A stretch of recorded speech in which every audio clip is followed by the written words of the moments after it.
An old friend has learned the path to immortality. Qui-Gon.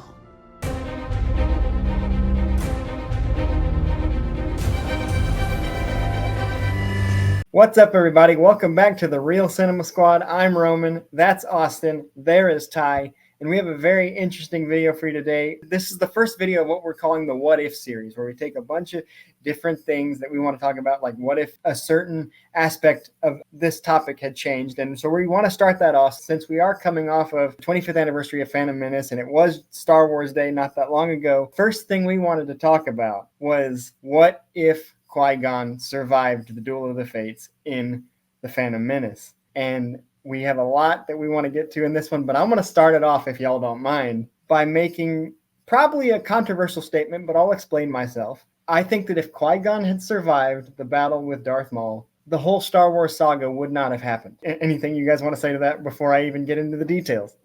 I widely disagree. I'm kidding. I think you're wrong, but no. I want to hear your reasoning, Roman. There still would have been issues, but let me explain kind of why I think that is the case. So Qui-Gon had a problem with the Jedi Order, the way that it was constructed at the time. He was never officially on the council because he had issues with it, but he was the one they all respected the most. He was seen almost, other than Yoda, as almost like the leader of the Jedi besides Yoda. And so obviously him dying throws everything into turmoil to kind of start it. And he was the one that handpicked Anakin. And he was the one that said, I'm going to train him. And obviously that didn't happen. But one of the reasons that I say that I don't think the war happens, if Qui-Gon survives, Sidious immediately loses his apprentice, but there's no collateral on the Jedi side. And Qui-Gon was the Jedi that Sidious respected and feared the most. Some people say it's Yoda, some people say it's Mace Windu, but it was actually Qui-Gon. And if you've watched the Tales of the Jedi animated shorts on Disney Plus, you could see that Qui-Gon was a stabilizing force even as a Padawan to Dooku. And it was the death of Qui-Gon that really pushed Dooku to the dark side. Maybe he's able to stabilize Dooku again. Sidious doesn't immediately get his second apprentice after the death of Darth Maul. Dooku doesn't go to the dark side. Qui-Gon trains Anakin. Anakin doesn't feel the pull because Qui-Gon was able to speak to him at a level that Obi-Wan never was. Anakin doesn't turn to the dark side. He doesn't kill Dooku. Sidious loses because he never gets his claws into the people that ultimately caused Anakin to turn into Darth Vader and the rest of everything to happen.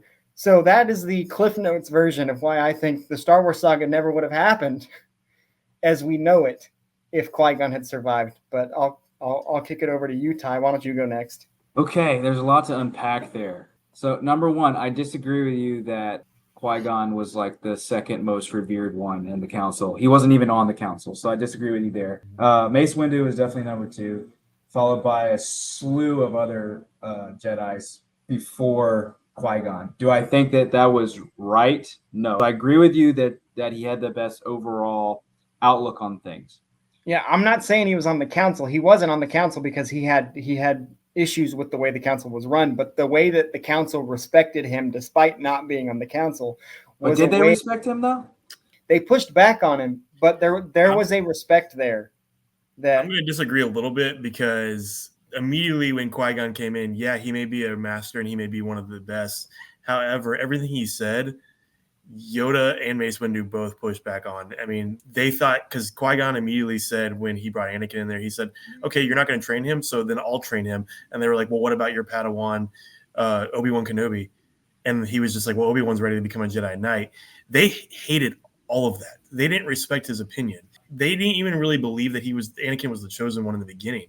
And so for Qui-Gon to say that and throw that out there, they immediately feared the potential of Anakin actually being the chosen one, that they ignored Qui-Gon's wisdom on that. And I honestly even think they kind of ignored the fact that like there was a Sith at play, because when they came back and said that Darth Maul they didn't know his name at the time, but they said that Darth Maul attacked them. They were kind of like, well, the Sith have been extinct for a millennia, and they weren't really sure because of their hubris. They had been so used to the Sith not being around. I don't personally believe that they actually believed that until the very end, when obviously Qui-Gon died, and then they were just like, oh well, if he was a Sith, then was he the master? Was he the apprentice? That's what they said. That's what Yoda and Mace said at the end of Phantom Menace. But what I find very interesting, Roman, I don't necessarily I do think that Qui-Gon surviving would have changed the trajectory of things. Absolutely. And, we talked about this in our Phantom Menace episode, that he was the father figure that Anakin needed. So that would have definitely changed from a grand standpoint of what Anakin needed. However, Tales of the Jedi showed that Count Dooku was already being corrupted well before Qui-Gon died. I mean, because Sifo Dyas is the one that contracted the Kaminoans to create the army. And the Emperor had planned that all the way back before any of this was going on. And so Dooku, he was kind of involved in that already. He's the one that deleted the plans for what was going on in the Jedi archives. You saw that in Tales of the Jedi. And so when Qui-Gon died, absolutely it shook him. And I definitely made him question the Jedi Council even more and the Jedi Order even more. However, in Tales of the Jedi, when he had that whole conversation with Yaddle at Qui-Gon's grave or in the courtyard of the Jedi Temple, he kind of had already made up his mind, because when Yaddle went after him, he was conflicted, but I don't think the confliction had anything to do with Qui-Gon from a whole. I think Dooku was already down that path. And so the reason I disagree with that is because I think that even with Qui-Gon surviving, I think that there would have been a disagreement between Qui-Gon and Dooku, and maybe Qui-Gon was the one that approached Dooku, and I think there would have been a fight there. And maybe the Jedi Order would have learned more about what Palpatine was doing or about what the Emperor was doing at that point. I don't think Qui-Gon would have died in that situation like Yaddle did if Qui-Gon was the one to approach him. And so I definitely think that dynamic would have changed, but I definitely think the Clone Wars still would have happened because those pieces were already in play.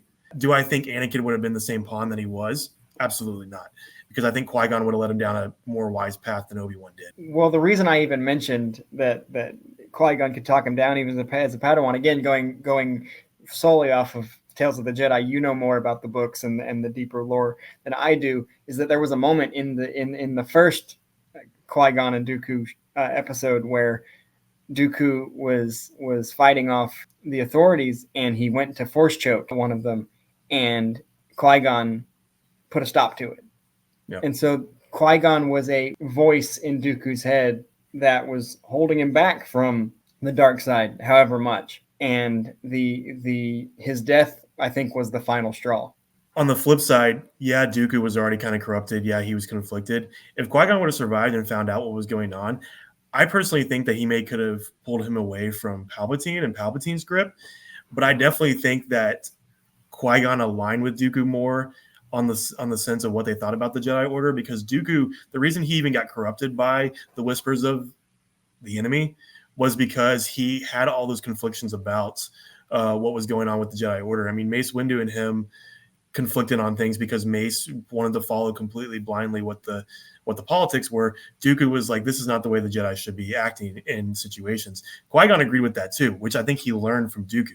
And so I think if Qui-Gon would have survived, he would have trained Anakin, and I think he would have probably found out what was going on with Dooku. I think there could have been a split within the Jedi Order. Even if Palpatine wasn't in play there, he would have still been doing his thing with the Clone Wars and all that stuff. But I definitely think there could have been a split between the Jedi specifically, because Qui-Gon would have, if he would have survived, he would have continued to be obstinate, and he would have continued to train Anakin the way that he thought should happen. And because since Anakin is the chosen one and that prophecy rings true, Qui-Gon would have tried to push that along a lot faster and in a lot different way than Obi-Wan did. And because Obi-Wan just trained him as like a brother figure, like they had that relationship. Yeah. But Obi-Wan definitely lost control over what Anakin was doing because of Anakin's love for Padme. You were my brother, Anakin. I loved you. I'd be curious to see, based on Qui-Gon's character, he's more compassionate. He's more open to what's going on with other people. Would he have let Anakin see Padme? Would he have been okay with that? I know the Jedi are all about no attachments, but Qui-Gon might have not ignored that whole thing, which would have just continued to build the fear that Anakin had within him. Like he says in Phantom Menace, your focus determines your reality. I think that quote rings true not only for Anakin, but that quote rings true for the Jedi Order. And so I think Qui-Gon would have continued to instill those things into the Jedi as a whole, because he would have seen that, hey, you guys are all worried about where fear leads to. well, you guys are fearing Anakin being the chosen one. You may believe he is, but you're fearing that. And Qui-Gon was all about mindfulness and following what the Force was doing. I think he was more in tune with that than the rest of them.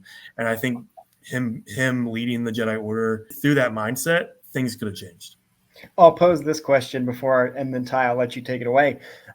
With your theory that you think that the Jedi, there would have been a split in the Jedi Order, and with the fact that both Dooku and Qui-Gon were disillusioned with the strictness of the Council, do you think Qui-Gon would have become like a gray Jedi? I don't know, Austin, you can speak to that probably more than I can, but with the way that the Jedi Order was going, if they would have continued down that path, I think that there would have been a crossroads where Qui-Gon was like, either y'all right the ship or I'm out. Maybe he takes Anakin with him. Who knows what could have happened in that whole scenario? All I do know is that Palpatine, he was 10 steps ahead of the Jedi. So he was already orchestrating things years and years prior to all of this going down anyway. So I agree with Austin that regardless of whether Qui-Gon lived or died, the Clone Wars was happening. Just because Maul died, Sidious had backup plans, and he had backup plans for backup plans for backup plans. So there still would have been Star Wars after Episode 1 for sure. Maybe the story looks different, absolutely. And it remains to be seen if Anakin still didn't, fall to the dark side. Who's to say that, Sidious still couldn't have corrupted him even with Qui-Gon alive? How strong was Anakin's fear of loss, fear of losing his mother, fear of losing Padme? But how strong was Sidious's fear of Qui-Gon? I don't think he was scared of Qui-Gon, to be honest. He's steps ahead of everybody. He had shrouded everyone's judgment. No one knew who he was. Like, he was right there in front of them, in their face. I give Qui-Gon credit for a lot of things, but I'm not going to give him credit for being able to push Palpatine back that far. I mean, even in Phantom Menace, when Qui-Gon was still alive, he was around Palpatine as a senator and didn't sense that Palpatine was up to anything. Nobody did. Exactly. I mean, Yoda's one of the most powerful Jedi, and he was still clouded by that. It brings up the interesting question. It was the Duel of Fates with Darth Maul, Obi-Wan, and Qui-Gon. There's a reason it's called the Duel of Fates, because the father figure that Anakin never had, he needed Qui-Gon. And I think that would have changed the trajectory of his life. However, it does bring up the question that you raised, Ty. Was the fate of Anakin was that like the Force's destiny? Like, was it the plan? Because he was supposed to bring balance to the Force, but that prophecy was misread. Yeah, he brought balance, but there had to be all that turmoil of the Empire raising up, and then his son redeemed him. And so it's like, could he have brought balance to the Force without becoming Vader and destroying Palpatine, or did all that have to happen to get Palpatine to this rise of power for them to be able to do what they needed to do under his nose, because he thought he was so powerful at that point that he would not lose? But I do think it's interesting, right now in Star Wars, people love Ahsoka. Lucasfilm is pushing Ahsoka. I like her. I think she's a great character. I mean, Clone Wars did really cool with her. But what I think is funny is that if Qui-Gon would have survived, I don't think Ahsoka would have been a thing. The reason Ahsoka came about is because Qui-Gon wasn't around to train Obi-Wan. Obi-Wan obviously became the master of Anakin, and they gave Anakin Ahsoka in the midst of Clone Wars because of what was going on with him. But I don't think that would have happened if Qui-Gon would have survived. I think like the way that whole master and apprentice thing happened would have been way different. But what I think was really interesting is that your gray Jedi comment, Roman, there's not a whole lot of gray Jedi out there. Ahsoka is technically a gray Jedi. I mean, you see the way that she kind of wields both sides. She knows both sides. She's used tactics that are more dark side. I don't necessarily believe that Qui-Gon would have gone down that route, to be honest, because I think war changed all the Jedi. I think Clone Wars changed all the Jedi. I think Qui-Gon would have seen it so appalling and would have tried to do things differently. I don't know if he would have let it get to him to the way where he just completely got corrupted or blinded to that sense, where he would have started using dark side stuff like Dooku did. Mm-hmm. I think they would have disagreed on that standpoint. I think Qui-Gon would have been 100% involved in the Clone Wars. And there's actually a really cool fan art of Qui-Gon of what if he survived and what if he was in the Clone Wars. And he's all decked out in the armor like Obi-Wan is. And you can find it online. We'll pop it up on the screen. But what I really love about that kind of depiction is that the Jedi became generals completely. Like, they were supposed to be keepers of the peace. The Clone Wars completely changed all of them. It makes me wonder, would a Qui-Gon have completely gone just like a general? He probably would have been more worried about, hey, the Separatists are attacking these planets and trying to destroy them. I'm just going to go and save these people and worry about the occupation of the droid army and not follow the whole politics, because Palpatine played that whole Clone Wars situation. That was entirely him. Think about in Phantom Menace, he said to Padme, "I'm here to protect you. I'm not here to fight a war for you." I mean, I think he keeps that mentality in Clone Wars. They're keepers of the peace. They weren't soldiers. You know what I find interesting, and I don't know if you guys know this, but there were some books in the early 2000s called Jedi Apprentice. They followed Qui-Gon and Obi-Wan's master-apprentice relationship before Phantom Menace. And it was when Obi-Wan had first come into the Order, was part of the Jedi Academy, that kind of thing. And what's interesting is that book starts out with them trying to give Obi-Wan to Qui-Gon as an apprentice, and Qui-Gon declines it. He doesn't want Padawan. But what I find interesting about that book is that we know that he saw things differently than Dooku did when he was Dooku's apprentice. And so when the Jedi tried to give him a Padawan, he didn't want him. Probably because he just thought the whole structure of how the Jedi did things was wrong. But yet he was so quick to jump on being the master of Anakin as the chosen one. And the reason I think that was because Qui-Gon wasn't necessarily opposed to being a master to somebody and training them. I think he was waiting for the right pupil. And it begs the question, I think Obi-Wan's the man he was because Qui-Gon. Absolutely. However, was Obi-Wan the right pupil for Qui-Gon? Because if he was willing to jump on Anakin because he knew it was the prophecy, it's quite Qui-Gon was the right man to train Anakin, and only Qui-Gon. I think it was only Qui-Gon for sure. The fact that Qui-Gon was so eager to do that just makes me believe that the Jedi should have listened to him, because he would have known the right thing. He saw immediately on Tatooine with a single mother and this boy, and he changed their mission to help this kid. They could have probably found money another way on Tatooine to get their shit here, but he did it by getting the boy to do pod racing so he could see the boy's abilities, and then he saved him from slavery just so he could take him off because he had that much faith in him.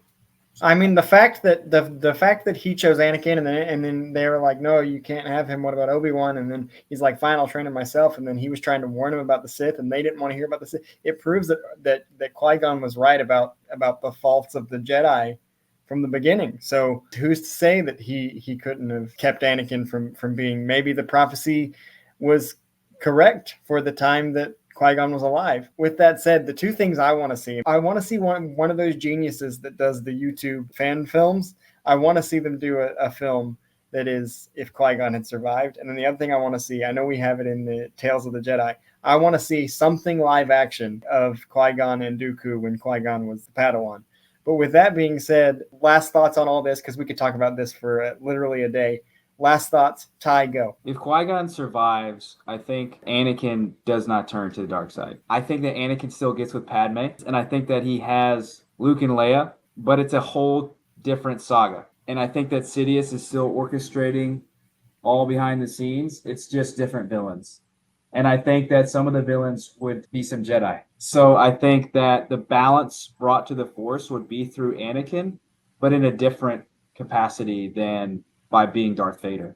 You can still bring in the fear of losing his mother and him fighting those inner demons of losing his mother. But what if Qui-Gon was there to help him through that, through the fear of losing Padme? All the Jedi were ostracizing Anakin. They feared his power. The only person to praise it was Qui-Gon. Anakin just wanted to know that he was important and that they valued his opinion and they wanted to train him. And he needed a father figure. He needed someone to look up to. And he got a brother.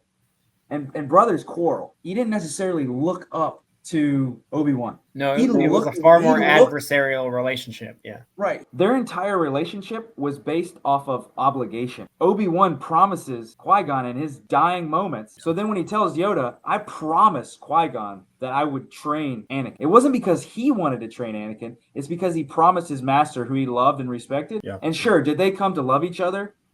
Yeah. It's gut-wrenching every single time that he says, you're a brother to me. But brother, you weren't like a son to me. Yeah. You were like a brother to me.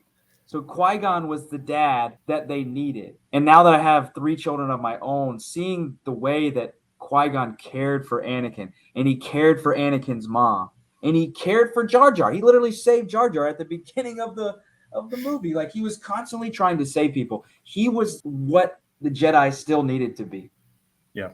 He had a full perspective of it all. He wasn't jaded. And then that's why it was like when he goes down in flames, the Jedi are slowly going down in flames. Austin, last thoughts, go. No, I definitely agree with Ty. I think the obligation was there. I mean, Anakin said, what will happen to me now? Council have granted me permission to train you. You will be a Jedi. The Jedi Order was all about no attachments, which is why Anakin had to hide his love for Padme. Obi-Wan knew, obviously, but Qui-Gon, dare to say, was all about attachments, just the way he treated people. The Jedi were all about taking people who were force sensitive as young kids and training them for the greater good. That obviously could do some emotional damage on some kids. I'm with you, Ty. I think that Sidious would have still played a part. I think Vader was a big part of his plan. However, if Anakin didn't become Vader because of Qui-Gon being still around, I think Sidious would have resorted to other routes to get the Empire to a place, or maybe the Empire never rose as soon as it did. And then there was still a lot of conflict back and forth and factions. Like I said, I think Qui-Gon and Dooku could have done their own thing, and there could have been a split in the Jedi Order. And some of those Jedi could have turned to the dark side because of that. I don't think Padme would have died either, because I think Padme died because, I mean, you laugh because she dies with a broken heart. Anakin, you're breaking my heart. I don't think she would have done that because Anakin didn't do the same choices. Yeah. So I think Luke and Leia would have had two parents. I think there would have been Uncle Qui-Gon and Uncle Obi-Wan. I think Luke and Leia would probably still have a big part and become Jedi and all that stuff. But the whole future would be way different, and you wouldn't have to worry about Luke trying to redeem his father because they'd be more worried about the greater threat. So there's endless possibilities. Dude, can you imagine Anakin and Luke going on a mission together? I've always wanted to see them on the screen together, like Anakin Force Ghost talking to Luke. I don't know why they haven't done that yet. And with all that to say, I think the one thing we can agree on is that we think that Anakin would not have gone to the dark side. I made a pretty bombastic blanket statement at the beginning of this, and some of that might not be true, but I think would be. I personally believe that it would be true that Anakin would not have turned to the dark side, because there's that old adage that says, if somebody tells you you're not good enough, or that they fear you over and over and over again, the way the Jedi Council did, you're going to believe it.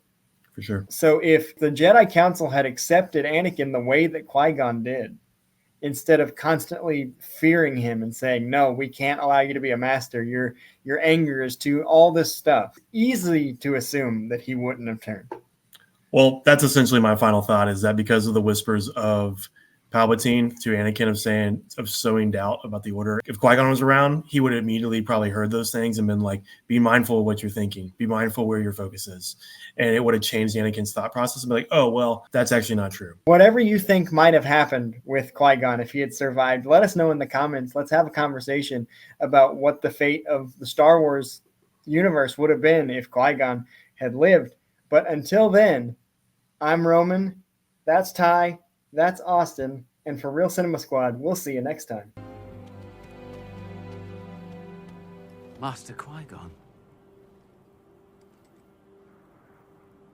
Well, took you long enough.